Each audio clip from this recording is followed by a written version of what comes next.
ബഹുമാനായ അഹമ്മദ് സാഹിബ്, പ്രിയപ്പെട്ട K C Venugopal, പ്രിയങ്കരനായ ശ്രീ ഇ ടി മുഹമ്മദ് ബഷീർ, പ്രിയപ്പെട്ട എം ഐ ഷാനവാസ്, പ്രിയപ്പെട്ട ശ്രീ കെ സുധാകരൻ, പ്രിയപ്പെട്ട എം കെ രാഘവൻ, പ്രിയങ്കരനായ കെ പി ധനപാലൻ, പ്രിയപ്പെട്ട ചാൾസ് ഡയസ്, ഡൽഹിക്കാരുടെ എല്ലാ നല്ല സംരംഭങ്ങൾക്കും എപ്പോഴും ഓടിയെത്തുന്ന ഏറ്റവും ബഹുമാനായ ഓംജേരി, സദസ്സിലുള്ള മറ്റ് വിശിഷ്ട വ്യക്തികളെ, സ്നേഹിതരെ, സുഹൃത്തുക്കളെ, കഴിഞ്ഞ ഏതാനും വർഷങ്ങളായി ഞാൻ കേരളം വിട്ട് ഡൽഹി കേന്ദ്രമായിട്ടാണ് പ്രവർത്തിക്കുന്നതെങ്കിലും ഡൽഹിയിൽ ഞാൻ വളരെ അപൂർവമായി മാത്രമേ പൊതുപരിപാടികളിൽ പങ്കെടുക്കാറുള്ളൂ. കാരണം പങ്കെടുത്തു തുടങ്ങിയാൽ ദിവസവും 4-5 പരിപാടികളാണ്. അങ്ങനെ ഓടിപ്പോയാൽ കർമ്മരംഗത്ത് വീഴ്ചകളുണ്ടാകും. അതുകൊണ്ട് വളരെ വേണ്ടപ്പെട്ട സുഹൃത്തുക്കൾ നിർബന്ധിച്ചാൽ പോലും കഴിയുന്നത്ര പരിപാടികളിൽ നിന്നും ഡൽഹിയിൽ ഞാൻ ഒഴിഞ്ഞു നിൽക്കുന്ന സ്വഭാവക്കാരനാണ്. പക്ഷേ ഇതിൻ്റെ സംഘാടകർ വന്ന് ശിഹാബ്ദങ്ങളുടെ ഓർമ്മ പുതുക്കാനുള്ള ഒരു പരിപാടിയിൽ പങ്കെടുക്കാൻ പറഞ്ഞപ്പോൾ നേരത്തെ സ്വാഗത പ്രസംഗത്തിൽ സൂചിപ്പിച്ചതുപോലെ തീയതി എന്താണെന്നോ അല്ല പാർലമെൻ്റ് ഉണ്ടാകുമെന്നോ സമയം എന്താണെന്നോ മറ്റു പരിപാടിയൊന്നും നോക്കാതെ തന്നെ ഉടൻ സമ്മതിക്കുകയും ചെയ്തതാണ്. മറ്റു പരിപാടികൾ യഥാർത്ഥത്തിൽ പങ്കെടുക്കേണ്ടതുണ്ട് താൻ ഔദ്യോഗിക പരിപാടി. നാം പലപ്പോഴും വളരെ പ്രമുഖരായ വ്യക്തികൾ, അതും അതികായന്മാരായ നേതാക്കന്മാർ, വ്യക്തികൾ അങ്ങ് വിട്ടു കഴിയുമ്പോൾ നികത്താനാവാത്ത നഷ്ടമെന്ന് പറയാറുണ്ട്. ആ സന്ദർഭത്തിൻ്റെ വികാര തീവ്രതയോടാണ് പലപ്പോഴും അത്തരം വാക്കുകൾ ഉപയോഗിക്കാറുള്ളത്. അതിൽ അപൂർവം വേർപാടുകൾ മാത്രമേ നികത്താനാവാത്ത നഷ്ടമെന്ന് പറയാൻ കഴിയുള്ളൂ. കാലക്രമത്തിൽ ഏത് നഷ്ടം കഴിഞ്ഞാലും അത് നികത്തപ്പെട്ടു. പക്ഷെ ഇന്ന് ഞാൻ ഓർക്കുകയായിരുന്നു, കേരളീയ സമൂഹത്തിൽ ശിഹാബ്ദങ്ങൾക്കുണ്ടായിരുന്ന സ്ഥാനം ആ സ്ഥാനത്തേക്ക് ഇതുവരെ ഔദ്യോഗികമായി ആളുകൾ വന്നിട്ടുണ്ട്. അദ്ദേഹത്തിന് കേരളീയ സമൂഹം, മുസ്ലിം ലീഗ് മാത്രമല്ല, കേരളീയ സമൂഹം നൽകിയിരുന്ന ആ സ്ഥാനം ഇന്ന് ഒഴിഞ്ഞു കിടക്കുകയാണ്. നികത്താനാവാത്ത നഷ്ടമാണ് എൻ്റെ അഭിപ്രായം.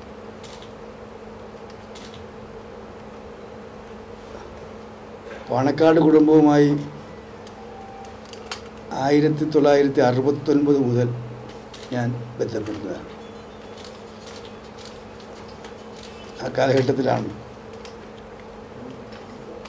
കേരളത്തിലെ പുതിയ രാഷ്ട്രീയ പരീക്ഷണം ആരംഭിക്കുന്നത്. എച്ച്7 നേതൃത്വത്തിലുള്ള കൂട്ടുമന്ത്രിസഭ, മുസ്ലിം ലീഗെല്ലാം മന്ത്രിസഭയ്ക്കകത്തും കോൺഗ്രസ് പുറത്തു നിന്നും താങ്ങുന്ന പരീക്ഷണം.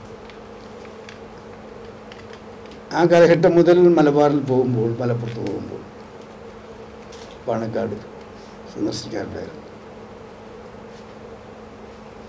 അന്തരിച്ചു പോയ പൂക്കോയ തങ്ങളെ കാണുമായിരുന്നു.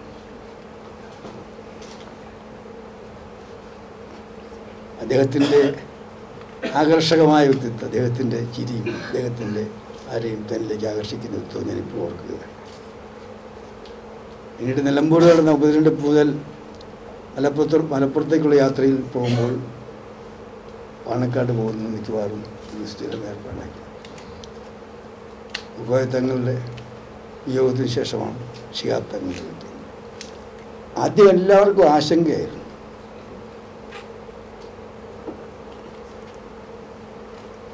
എങ്ങനെ ഈ സ്ഥാനം അദ്ദേഹം കൊണ്ടു നടക്കും? ആഫിത്തങ്ങളില്ല, പൂക്കോത്തങ്ങളില്ല. അത് രണ്ട് അധികായന്മാർക്ക് ശേഷം താരതമ്യേന ചെറുപ്പക്കാരനായി രാഷ്ട്രീയ രംഗത്ത് അങ്ങനെ അധികം പ്രവർത്തിച്ച പരിചയമില്ലാത്ത ശിഹാബ് തങ്ങൾ എങ്ങനെ സമുദായത്തെ നയിക്കും, മുസ്ലിം ലീഗ് പ്രസ്ഥാനത്തെ നയിക്കും, UDF എങ്ങനെ അദ്ദേഹം ശക്തി പോരും സംശയമായിരുന്നു. പക്ഷേ എല്ലാ സംശയങ്ങളും ഏതാനും മാസങ്ങൾ കൊണ്ട് അല്ലെങ്കിൽ 1-2 വർഷങ്ങൾ കൊണ്ട് പൂർണ്ണമായി പരിഹരിച്ചു. തുടർന്നങ്ങോട്ട് അദ്ദേഹം കേരളീയ സമൂഹത്തിലെ ഏറ്റവും ബഹുമാനിക്കപ്പെടുന്ന, അതുപോലെ തന്നെ സാമൂഹ്യ സ്ഥിരതയുടെ ഒരു പ്രധാനപ്പെട്ട ഘടകമായിട്ട് മാറി. മുസ്ലിം ലീഗിന് അദ്ദേഹം നൽകിയ സംഭാവനകൾ ഞാൻ പറയേണ്ട കാര്യമില്ല. 3 പതിറ്റാണ്ട് കാലത്തോളം കേരളത്തിലെ മുസ്ലിം ലീഗിൻ്റെ അവസാന കക്ഷിയത്ത് നേതാവ്. എല്ലാ തീരുമാനങ്ങളും അവസാനം ചർച്ചയ്ക്ക് ശേഷം തങ്ങളെ ഏൽപ്പിക്കുക. എല്ലാ തീരുമാനങ്ങളും എല്ലാത്തിൻ്റെയും കാര്യങ്ങൾ നോക്കിക്കണ്ട് ഭംഗിയായി നിർവഹിച്ചു പോകുന്നു. അങ്ങനെ മുസ്ലിം ലീഗ് പ്രസ്ഥാനത്തെ 3 പതിറ്റാണ്ടോളം അദ്ദേഹം കാറ്റിലും കോളിലും ഒലയാതെ പ്രതിസന്ധികൾ ഉണ്ടായപ്പോഴെല്ലാം അതിനെല്ലാം വളരെ കാര്യക്ഷമമായി കൈകാര്യം ചെയ്തുകൊണ്ട് മുസ്ലിം ലീഗിനെ കൂടുതൽ കേരള രാഷ്ട്രീയത്തിലെ കരുത്തുള്ള പ്രസ്ഥാനമായിട്ട് ഉണ്ടാക്കി. മുസ്ലിം സമുദായത്തിനകത്ത് തന്നെ പല ഘടകങ്ങളുണ്ട്. അവർ പലരും ചിലപ്പോൾ രാഷ്ട്രീയമായ മുസ്ലിം ലീഗിലുള്ള അഭിപ്രായ വ്യത്യാസങ്ങളുണ്ടാവും. പക്ഷെ അവരെല്ലാം ശിഹാബ് തങ്ങളുടെ വാക്കിന് പ്രത്യേകമായൊരു വില കൽപ്പിച്ചിരുന്നു. സമുദായത്തെ ബാധിക്കുന്ന പല പ്രശ്നങ്ങളുടെ അവസാനത്തിൽ അദ്ദേഹത്തിൻ്റെ അവസാന വാക്ക് താമസ് സാഹിബ് സൂചിപ്പിച്ചു. ഇന്നത്തെ കേരളത്തിലെ മുസ്ലിം സമുദായമായിരുന്നല്ലോ കുറേ വർഷങ്ങൾക്ക് മുമ്പുണ്ടായിരുന്നു. വിദ്യാഭ്യാസ രംഗത്ത് കേരളത്തിൽ ഏറ്റവും പിന്നണിയിൽ നിന്ന് സമുദായങ്ങളിലൊന്നും മുസ്ലിം സമുദായമായിരുന്നു. പട്ടികജാതിക്കാർ കഴിഞ്ഞാൽ സ്വാഭാവികമായി ഉദ്യോഗസ്ഥ രംഗത്ത് ഈ നില മാറ്റിയെടുക്കാൻ